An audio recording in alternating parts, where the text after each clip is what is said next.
Hey everyone, it's Coleen with DietsAndReview.com, and this is your Biggest Loser Episode 2 recap.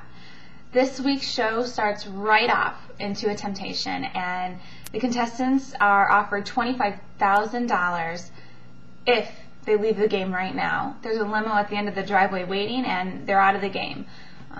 For most contestants, it was an easy answer that they didn't need this money. They're here to get healthy, but we saw Joelle kind of question whether that money was worth leaving the game for, and thankfully she came to her senses and saw that it's not worth leaving the game this early for $25,000. It's much more important to stay on the ranch and be healthy.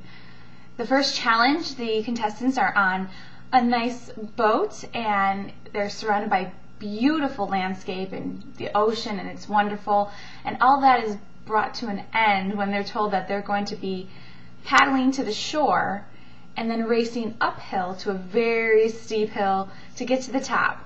First contestant to the top wins immunity. Second, third, and fourth place will get a phone call home. And unfortunately for the last soul to the top of this hill is going to get a 1 pound disadvantage at this week's weigh-in.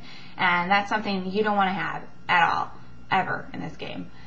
So we see Tara battling out to get that first place immunity, and she just sprints right to the top and gets it. And unfortunately for Daniel, he came in last place and ended up with a 1 pound disadvantage. The last chance workout was like no other last chance workout I personally have seen or experienced on the Biggest Loser Ranch. We see, the typical, the puking, the screaming, the crying, and the contestants giving their all. Except Bob doesn't really feel like Joelle's giving her all. So he says something to her, and from that we get a verbal altercation, and Bob and Joelle are going back and forth, and we see the biggest blow up in Biggest Loser history, and it comes from Bob.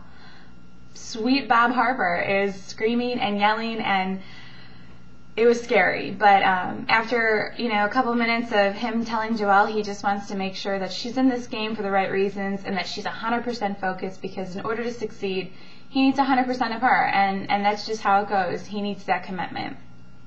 They get through the last chance workout, and the contestants are walking into the weigh-in, and you can only imagine what the nerves are like going into this weigh-in, because if you remember from last week with the 9 contestants going home, if you are eliminated this week, you're done, and your partner will not be able to come back in 30 days. So you really want to stay in this game as long as you can, not only for yourself, but to keep your partner in this game.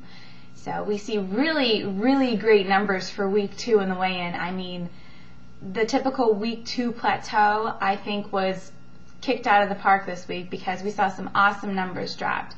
And unfortunately this week, Jerry and Daniel fell below the yellow line. Those are 2 souls you don't want to see below the yellow line, as nobody really wants to be below that line. But these are 2 men who really need to be in this game. And in the elimination room, we see that, not only does each of these contestants get along wonderfully, but they all have just such big hearts for each other. But the contestants chose to keep Daniel in the game and send Jerry home, which means Jerry and Estelle are out of this game and will be competing at home for $100,000. But with Jerry's follow-up, we saw that he's doing great. I mean, really looking alive. He looks just so wonderful, and him and Estelle, they just look fantastic.